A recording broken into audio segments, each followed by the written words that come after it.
Trump ने Putin और Zelensky को बेवकूफ बताया तो दूसरी तरफ उन्होंने पीएम मोदी की जमकर तारीफ की और कहा कि भारत के साथ जल्द ही डील फाइनल हो सकता है। दावोस में वर्ल्ड इकोनॉमिक फोरम के मंच से ट्रंप ने उन तमाम मुद्दों पर अपनी बात रखी जिसे लेकर दुनिया की नजरें जो है अमेरिका और ट्रंप पर थी। दुनिया ये जानना चाह रही थी कि ट्रंप ग्रीनलैंड को लेकर क्या बोलेंगे, मैक्रो को लेकर क्या बोलेंगे, यूक्रेन रूस जंग को लेकर क्या बोलेंगे, भारत को लेकर क्या बोलेंगे।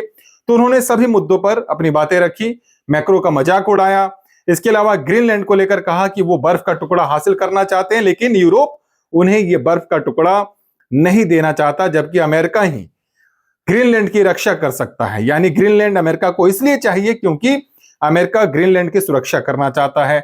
इसके अलावा रूस यूक्रेन जंग पर बोलते हुए उन्होंने कहा कि दोनों देशों के बीच जो शांति प्रस्ताव है वो फाइनल स्टेज पर है, लेकिन अगर ये समझौता पुतिन और जेलेंस्की नहीं मानते हैं तो दोनों से बड़ा बेवकूफ कोई नहीं होगा, यानी दोनों से बड़ा कोई मूर्ख नहीं होगा। सीधे तौर पर उन्होंने मूर्ख शब्द का इस्तेमाल किया। तो एक तरह से जेलेंस्की को और पुतिन को वो मूर्ख बताते नजर आए मंच से।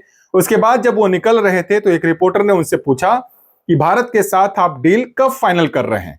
इस सवाल का जवाब देते हुए ट्रंप ने कहा कि पीएम मोदी उनके बहुत अच्छे दोस्त हैं, पीएम मोदी बहुत अच्छे इंसान हैं और भारत के साथ जल्द ही डील फाइनल हो सकता है। Mr. President, this is Chandra Shrikant from India. Can you give us an update on the India-US trade deal?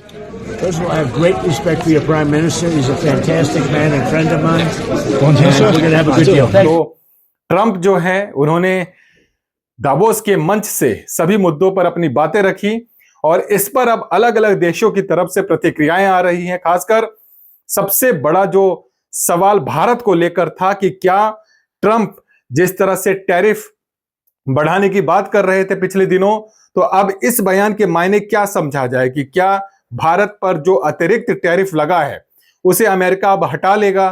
क्या भारत के साथ जो ट्रेड डील की बात काफी दिनों से चल रही थी क्या वो अब फाइनल हो जाएगा? क्योंकि ट्रंप ने तो यही संकेत दिया है और इससे पहले जो भारत में अमेरिका के राजदूत सर्जियो गौर आए हैं उन्होंने भी यह संकेत दिया था कि भारत के साथ जल्द ही ट्रेड डील हो जाएगा। तो कुल मिलाकर ट्रंप ने भारत के नजरिए से एक पॉजिटिव संकेत दिया है